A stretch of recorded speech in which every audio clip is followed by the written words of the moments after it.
Supreme court को स्वतः संज्ञान लेना चाहिए था, सुप्रीम कोर्ट ने वो काम नहीं किया। अब ईडी वहां पहुंचा है देश की न्यायपालिका को, देश के संवैधानिक ढांचे को बचाने के लिए एक ऐसा निर्णय देना चाहिए जो उदाहरण के तौर पर। नहीं, ममता जी पर एफआईआर और ममता जी गिरफ्तार भी हो, इसमें कोई कहने की बात है क्या? हम होते तो नहीं होते।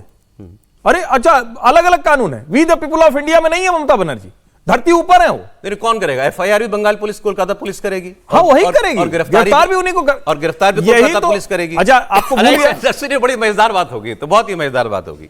मान लीजिए सुप्रीम कोर्ट ऑर्डर कर देता है ईडी की बात पे। क्या मांग की है ईडी ने? Chief minister, DGP, police commissioner, तीनों पे एफआईआर और तीनों अरेस्ट हो, ये मांग कर रही बीजेपी। अरे एफआईआर करनी है कोलकाता पुलिस को और गिरफ्तार भी होना है कोलकाता पुलिस को और मुख्यमंत्री को भी। भाई ऐसा घटनाक्रम तो मुझे नहीं पता कौन सी दुनिया के किसी देश में हो, भारत में तो नहीं हुआ। नहीं, लेकिन ये बताइए, भले ही केंद्रीय एजेंसियों ने किया था, क्या Narendra Modi DGP, commissioner, DCP सबको लेके पहुंचे थे क्या? जब वो पहुंचे थे, जिनकी जब 8 घंटे 10 घंटे पूछताछ हुई थी, उस आदमी तो नहीं कहा नरेंद्र मोदी, तो उसका उदाहरण। मोरालिटी नहीं, लीगैलिटी पूछ रहा हूं मैं। लीगैलिटी के तौर पर ये इलीगल किया है। मैं मोरलिटी तो नेता कहां होती भाई, आप भी मतलब अब आप ऐसा बुलवा देंगे, अभी सब ट्रोल करेंगे। ठीक है, मोरलिटी जैसी चीज नहीं है, इलीगल है, फेडरल स्ट्रक्चर पर सबसे बड़ी चोट है। सर, तुरंत गिरफ्तारी होनी चाहिए। मैंने एक दिन कहा था, मेरी नजर में तो एक कॉन्स्टिट्यूशनल क्राइसिस है। बिल्कुल। अब ये जो सुप्रीम कोर्ट गया मामला क्या है? ये सुप्रीम कोर्ट जाने में कोई आपत्ति नहीं, बिल्कुल जाना ही चाहिए। जज साहब कहते हैं कि भाई खाली करिए कोर्ट को, और अगर नहीं कर रहे तो उस समय वो डीजीपी को कह सकते थे कि इसको खाली करवाइए, कोई इतना मुश्किल काम नहीं था। वो क्यों नहीं किया गया, वो तो अलग इशू है। और सुप्रीम कोर्ट क्या फैसला करेगा वो तो सुप्रीम कोर्ट देखेगा। वो लीगल बात पर हर्षित बात करिए, मैं इसका पॉलिटिकल फॉल आउट की बात करता हूँ। चलिए, मतलब लीगल तो अब सुप्रीम कोर्ट में है, तो अब हम उस पर क्या बोलेंगे। लेकिन अगर ममता बनर्जी को गिरफ्तार करने की बात हुई या गिरफ्तार किया गया, भले ही सुप्रीम कोर्ट के आदेश पर भी, तो ये बीजेपी के लिए सुसाइडल मोड होगा, ये मैं देख रहा हूँ। और बंगाल के लोगों के लिए ममता बनर्जी को हीरो बनाने का एक और बड़ा मौका ममता जी के लिए मिल जाएगा। इलेक्शन में तो किसी भी तरह से, यदि जो आज मजबूत दिखाई दे रही हो भारतीय जनता पार्टी, और मजबूत लड़ाई भी लड़ रही है, आप इसको फर्क देखिए।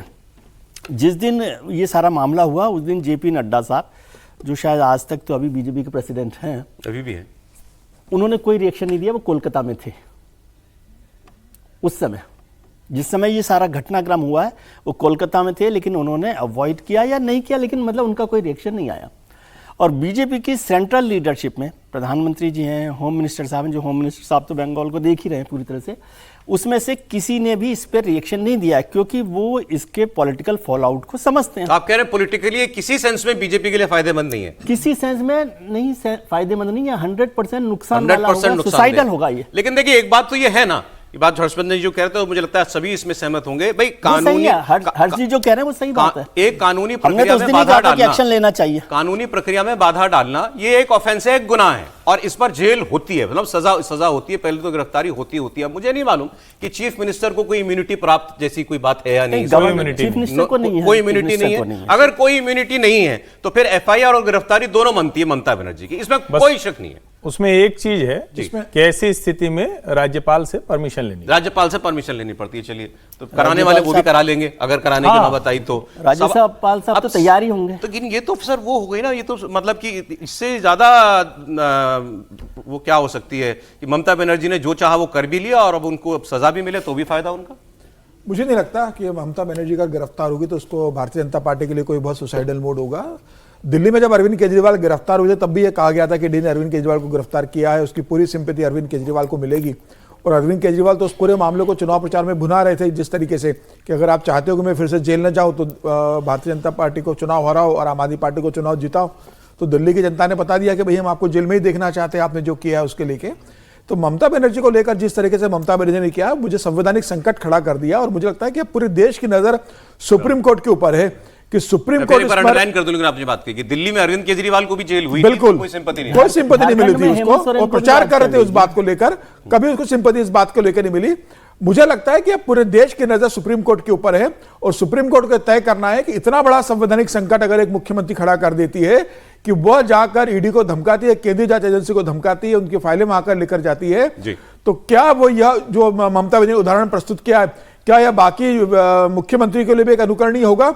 सुप्रीम कोर्ट को तय करना है कि इसके ऊपर वो कितना गंभीर निर्णय लेती है, ठीक है सर। क्या टिप्पणी देती है, क्या ऑब्जर्वेशन देती है, और क्या तत्काल सुनवाई कर वो, हालांकि ममता बनर्जी ने कैविएट लगाया है कि कुछ भी डिसीजन के पहले हमारी बात सुनी जाए, लेकिन मुझे लगता है कि इतना गंभीर मामला है कि इसे लंबे समय के लिए लंबित नहीं किया जा सकता।